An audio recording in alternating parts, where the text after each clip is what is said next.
وہ جو غریب طلباء پڑھتے ہیں نا ان کو دیے جاتے ہیں۔ تبلیغ میں جانے کا فائدہ یہ ہے کہ مسلمان بن جاؤ، انسان بن جاؤ، زندگی سدھر جائے، دین و دنیا بن جائے، باقی تمہاری مرضی ہے۔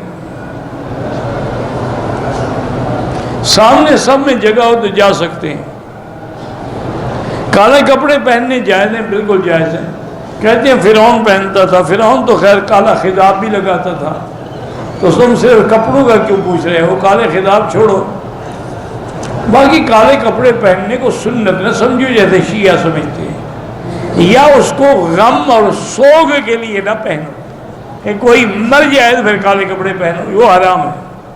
حضرت نے فرمایا من لبس سودا، جو سیاہ کپڑے پہنتے ہیں، وہ شکل جیوب، اپنے کپڑے پھاڑ ڈالتے ہیں، وہ ضرب الخدود، اپنے چہروں پہ تھپڑ مارتے ہیں، ان کا میری جماعت سے کوئی تعلق نہیں۔